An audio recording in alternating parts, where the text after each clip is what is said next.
can't believe it. No pony should give up feeling their feelings just to keep from getting angry.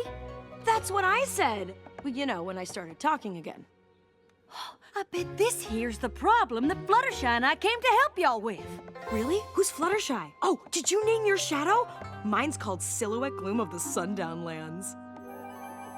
Right. Well, I'm thinking if we just go talk to the other Kieran, we can get him to welcome you back proper-like. Maybe even convince him to take your cure. Oh, yes, of course.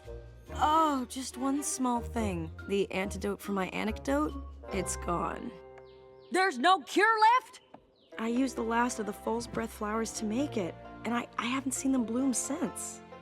Well, this wouldn't be a friendship quest if it was easy. I'm gonna start by getting your friends to welcome you back. You know, between you and me, I'm not sure she's gonna convince them. Nope. But I hope she does.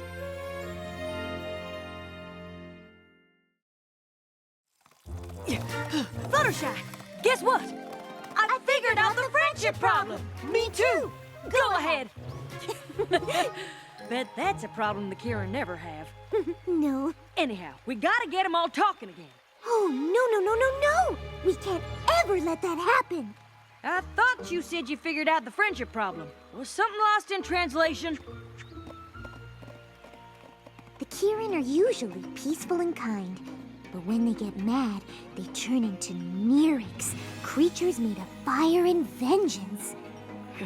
That seemed less scary when it was in a song. The last time they all argued, they got so angry, they accidentally destroyed their whole village. So the Kieran decided to make sure it would never happen again. But that's no reason to stop talking. Yes, it is. Fire is dangerous, especially in a forest like this. Well, think of all the animals it could hurt. Not if they don't turn into fire-breathing Neeric in the first place. And how can you be sure that won't happen? There's gotta be a better way than giving up all your feelings. Applejack, you're not listening! 'Cause you're not talking any sense. What are they doing?